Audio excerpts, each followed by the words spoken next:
അതിപരിശുദ്ധമായ നാമത്തിൽ എല്ലാ ബഹുമാന്യ ശ്രോതാക്കൾക്കും എനിക്കുള്ള സന്ധ്യാവന്ദനം ഒരു പ്രാവശ്യം കൂടെ ഈ സമയത്ത് ഞാൻ പ്രകാശിപ്പിക്കുന്നു.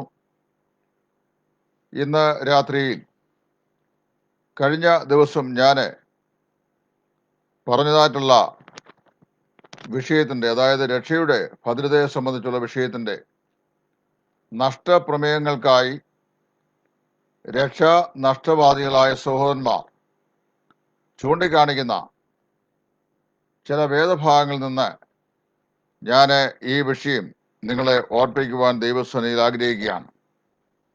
വിശുദ്ധ വേദപുസ്തകം രക്ഷയെ സംബന്ധിച്ച് എന്താണ് പറയുന്നത്? നഷ്ടപ്രമേയമായി ചില വേദഭാഗങ്ങൾ പറയപ്പെടുന്നതായിട്ടുള്ള വിഷയങ്ങൾ വാസ്തവത്തിൽ ദൈവവചനം ഏതു നിലയിലാണ് അത് കൈകാര്യം ചെയ്യുന്നത് എന്നുള്ളത് നിങ്ങളോട് ഞാൻ ഈ സമയത്ത് സൂചിപ്പിക്കുവാൻ ആഗ്രഹിക്കുകയാണ്.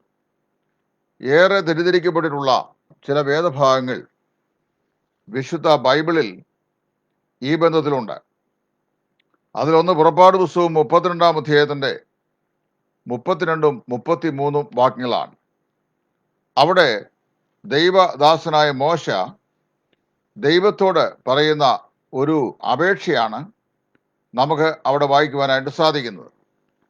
ആ അപേക്ഷയിൽ ഇങ്ങനെ നാം വായിക്കുന്നു: യഹോവേ, നീ എഴുതിയിട്ടുള്ള നിന്റെ പുസ്തകത്തിൽ നിന്ന് എൻ്റെ പേർ മായ്ച്ചു കളയണമേ എന്നാണ് മോശ അവിടെ ദൈവത്തോട് അപേക്ഷിക്കുന്നത്.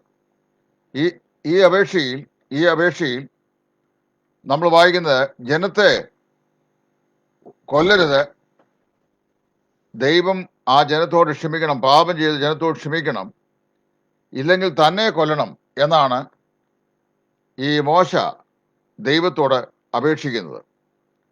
അങ്ങനെ ദൈവത്തോട് മോശ അപേക്ഷിക്കുമ്പോൾ നമ്മൾ വായിക്കുന്നത്, ദൈവം മോശയോട് പറയുകയാണ്, ഈ ജനം പാപം ചെയ്തിരിക്കുന്നു, പാപം ചെയ്തിരിക്കുന്ന ഈ ജനം വാസ്തവത്തിൽ ഇവിടെ വെച്ച് മരിക്കണം. അങ്ങനെ മരിക്കണം എന്ന് പറയുമ്പോൾ മോശ ഇടിവിൽ നിന്നുകൊണ്ട് ദൈവസന്നിധിയിൽ ഈ ജനത്തിന് വേണ്ടി പ്രാർത്ഥിക്കുകയാണ്.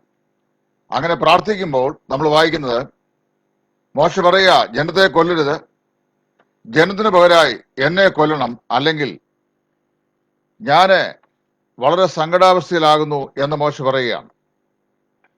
അപ്പം നീ എഴുതിയിട്ടുള്ള നിന്റെ പുസ്തകത്തിൽ നിന്ന് എൻ്റെ പേര് മായ്ച്ചു കളയണം എന്ന് പറഞ്ഞു കഴിഞ്ഞാൽ, ജീവപുസ്തകത്തിൽ നിന്ന് പേര് മായ്ച്ചു കളയണം എന്ന് മോശ പ്രാർത്ഥിച്ചു എന്നാണ് വേദ വിപരീതങ്ങളായ, അല്ലെങ്കിൽ തെറ്റായി പഠിപ്പിക്കുന്ന നഷ്ടവാദികളായ ചില ആളുകൾ നിർദ്ദേശിക്കുന്നത്. എന്നാൽ സൂക്ഷ്മമായി നമ്മൾ ഈ വേദഭാഗം പഠിച്ചു കഴിഞ്ഞാൽ ഇത് വാസ്തവത്തില് രക്ഷാനഷ്ടത്തെക്കുറിച്ചല്ല ഈ പ്രമേയം മോശ പറയുന്നത്, മറിച്ച് you blot my name out of the book of the living, ജീവനുള്ളവരുടെ പുസ്തകത്തിൽ നിന്ന് നീ എൻ്റെ പേര് മായ്ച്ചു കളയണം എന്നാണ് മോശ ദൈവത്തോട് അപേക്ഷിക്കുന്നത്. അല്ലെങ്കിൽ അതിൻ്റെ മറ്റൊരു വാക്ക് പറഞ്ഞു കഴിഞ്ഞാൽ, കർത്താവേ, ഇവിടം കൊണ്ട് മതി, എന്നെ നീ എടുത്തുകൊള്ളണമേ എന്നാണ് മോശ പറയുന്നതിൻ്റെ സാരം. ഞാൻ ഈ വ്യാഖ്യാന വശം പറഞ്ഞപ്പോൾ ചില ആളുകൾ, അതായത് നഷ്ടവാദികൾ ചില ആളുകൾ എന്നെ വല്ലാതെ പരിഹസിച്ചുകൊണ്ട്, കണ്ടോ, ജീവനുള്ളവരുടെ പുസ്തകം എന്ന് പറഞ്ഞ പുസ്തകം സ്വർഗത്തിലുണ്ടോ, അതിലെവിടെ വേദപുസ്തകത്തിൽ തെളിവ് എന്നൊക്കെ ചോദിച്ചുകൊണ്ട് എൻ്റെ അടുക്കൽ വന്നു. വിശുദ്ധ വേദപുസ്തകത്തില് ജീവനുള്ളവരുടെ പേര് എഴുതിയിട്ടുള്ള പുസ്തകങ്ങൾ ഉണ്ട് എന്നാണ് നമ്മൾ വായിക്കുന്നത്. മലാഖി പ്രവാചകന്റെ പുസ്തകം വായിക്കുമ്പോൾ അവിടെ ഇങ്ങനെ വായിക്കുന്നു, പുസ്തകങ്ങൾ തുറന്നു. അതായത് ദൈവസേനയിൽ പല പുസ്തകങ്ങളുണ്ട്. ഓർമ്മയുടെ പുസ്തകം, പ്രവൃത്തികളുടെ പുസ്തകം, മനോഭാവത്തിന്റെ പുസ്തകം, ജീവന്റെ പുസ്തകം, ജീവിച്ചിരിക്കുന്ന പുസ്തകം, ഇതെല്ലാം പല പുസ്തകങ്ങളുണ്ട്. നമ്മുടെ നാട്ടില് ഒരു ശിശു ജനിക്കുമ്പോൾ ആ ശിശുവിന്റെ പേര് ഇവിടുത്തെ പഞ്ചായത്ത് ഓഫീസിൽ എഴുതുന്ന പോലെ, ഒരു ശിശുവിനെ ലോകത്തിലേക്ക് ദൈവം അയക്കുമ്പോൾ അതിന്റെ പേര് സ്വർഗത്തിൽ എഴുതുന്നുണ്ട്. ആ സ്വർഗത്തിൽ അങ്ങനെ ദൈവം പേരെഴുതുകൊണ്ടാണ് നിങ്ങളുടെ പേര് സ്വർഗത്തിലുണ്ട് എന്ന് കർത്താവ് പറയുന്നത്. അപ്പോൾ ജനിക്കുമ്പോൾ ജനിച്ചവരുടെ ലിസ്റ്റിലും മരിക്കുമ്പോൾ മരിച്ചവർ ലിസ്റ്റിലും ഈ പേര് എഴുതാറുണ്ട്. അതുകൊണ്ട് വേദപുസ്തകം പറയുകയാണ്, വളരെ വ്യക്തമായി പറയുകയാണ്, അവിടെ പറയുന്നത്, നീ എഴുതിയിട്ടുള്ള നിന്റെ പുസ്തകത്തിൽ നിന്ന്, അതായത് ജീവനുള്ളവരായ ആളുകൾ, ജീവിച്ചിരിക്കുന്ന ആളുകൾ, അവരെ സംബന്ധിച്ച് എഴുതിയിട്ടുള്ള നിന്റെ പുസ്തകത്തിൽ നിന്ന് എന്റെ പേര് മായ്ച്ച് കളയണം എന്നാണ് മോശ ഇവിടെ അപേക്ഷിക്കുന്നത് അല്ലെങ്കിൽ പറയുന്നത്. രണ്ടാമത് നമ്മൾ വായിക്കുന്നത്, നാസീർ വ്രതസ്ഥൻ തെറ്റിയാൽ മുൻകാലം പരിഗണിക്കുന്നില്ല, അതായത് അവന്റെ പൂർവകാലത്തെ പരിഗണിക്കുന്നില്ല. ഉത്തരം, ഇത് രക്ഷയ്ക്ക് നിഴലല്ല എന്നുള്ളതാണ്. ഒരു നാസീർ വ്രതസ്ഥൻ തന്റെ വ്രതകാലഘട്ടം അദ്ദേഹം തെറ്റിച്ചു കഴിഞ്ഞാൽ അവൻ അത്രയും കാലം, അതായത് തന്റെ ജീവിതത്തിൽ തെറ്റ് സംഭവിക്കുന്ന കാലം വരെ അവൻ പാലിച്ച നാസീർ വ്രതത്തിന്റെ കാലയളവ് അവന്റെ ജീവിതത്തിൽ കണക്കാക്കപ്പെടുന്നില്ല എന്നാണ് തിരുവെഴുത്തിൽ വായിക്കുന്നത്. പക്ഷേ അത് രക്ഷയോട് ബന്ധപ്പെടുത്തി ചിന്തിക്കുന്നത് വളരെ തെറ്റായ കാര്യങ്ങളാണ്. അത് രക്ഷയ്ക്ക് നിഴലല്ല, ജീവിതത്തിന്റെ നിഴലാണ്. എന്നാൽ ഉദാഹരണം പറഞ്ഞു കഴിഞ്ഞാൽ, നമ്മൾ വായിക്കുമ്പോൾ വ്യഭിചാരം ചെയ്തു പോയാൽ ഒരു മനുഷ്യന്റെ ജീവിത സാക്ഷ്യം നഷ്ടമാകും. ആ മനുഷ്യൻ നഷ്ടപ്പെടുകയല്ല, അവരുടെ ജീവിതത്തിന്റെ സാക്ഷ്യം നഷ്ടപ്പെടുകയാണ്. നാസീർ വ്രതസ്ഥൻ തന്റെ വ്രതലംഘനം ചെയ്താൽ വാസ്തവത്തിൽ സംഭവിക്കുന്നത് അവന്റെ ജീവിതത്തിന്റെ സാക്ഷ്യം അവനെ നഷ്ടപ്പെടുന്നു എന്നുള്ളതാണ്. അവിടെയെങ്ങും രക്ഷ നഷ്ടപ്പെടുന്നു എന്ന് പഠിപ്പിക്കുവാൻ ഒരു വാക്യം പോലും വിശുദ്ധ വേദപുസ്തകത്തിൽ ഇല്ല എന്ന് ഞാനും നിങ്ങളും സ്പഷ്ടമായി മനസ്സിലാക്കേണ്ടതായിട്ട് ഇരിക്കുന്നു. ഇനി മറ്റൊന്ന് പറയുന്നത്, ആവർത്തന പുസ്തകം 1-ാം അധ്യായത്തിന്റെ 33 മുതൽ 39 വാക്യങ്ങളിൽ പ്രസ്താവിക്കുന്ന മിസ്രൈമിൽ നിന്ന് പുറപ്പെട്ട 6 ലക്ഷത്തോളം വരുന്ന ആളുകൾ, ആ 6 ലക്ഷത്തോളം വരുന്ന ആളുകൾ കനാനിൽ പ്രവേശിച്ചില്ല എന്നുള്ള പരാതിയാണ്.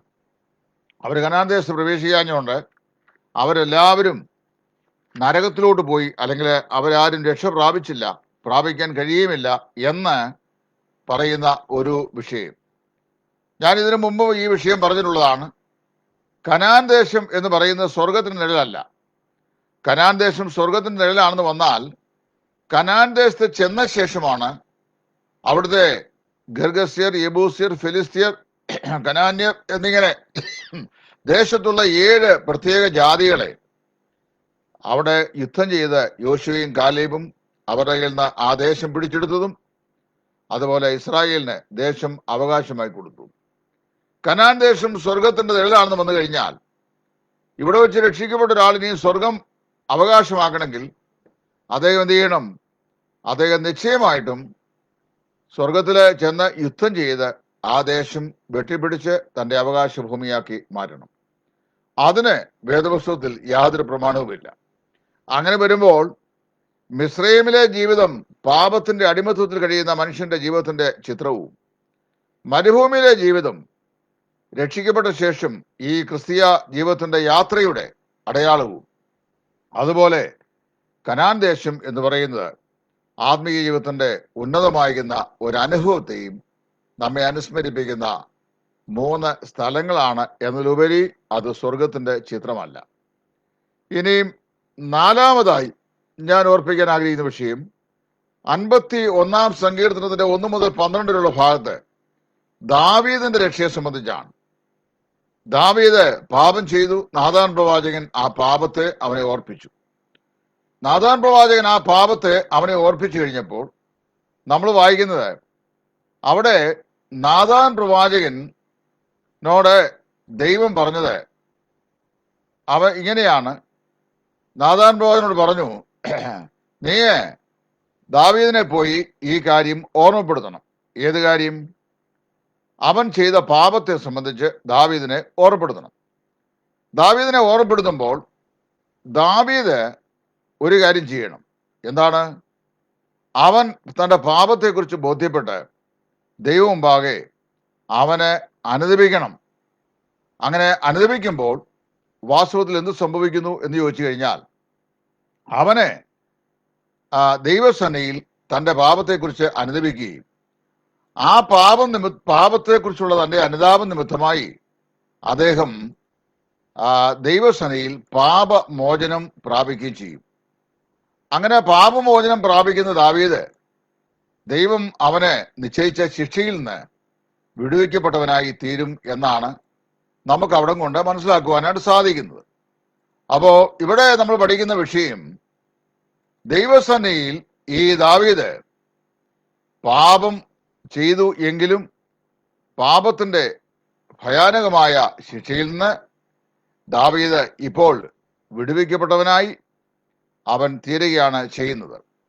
പ്രിയപ്പെട്ടവരെ, ഈ വിഷയം നമ്മൾ പഠിക്കുമ്പോൾ നമ്മൾ മനസ്സിലാക്കുന്ന ഏറ്റവും പ്രധാനപ്പെട്ട വിഷയം, ഇവിടെ ചിന്തിക്കേണ്ട വിഷയം, ദാവീദ് തന്നെ പറയുകയാണ്, ദൈവമേ, നിന്റെ രക്ഷയുടെ സന്തോഷം എനിക്ക് തിരികെ തരണമേ എന്ന്. അവിടെ രക്ഷയെ തിരികെ തരണമേ എന്നല്ല പറയുന്നത്, രക്ഷയുടെ സന്തോഷം എനിക്ക് തിരികെ തരണമേ എന്നാണ്. ഇത് വാസ്തവത്തില് രക്ഷയുടെ സന്തോഷം തിരികെ തരണമേ എന്ന് പ്രാർത്ഥിക്കുമ്പോൾ രക്ഷയെ തിരികെ തരണമേ എന്ന് ദാവീദ് പ്രാർത്ഥിച്ചു എന്നാണ് രക്ഷാനഷ്ടവാദികളായ ചില ആളുകൾ പറയുന്നത്. എത്രയോ ബുദ്ധികെട്ട അല്ലെങ്കിൽ ആലോചനയില്ലാത്ത ഒരാശയമാണ്.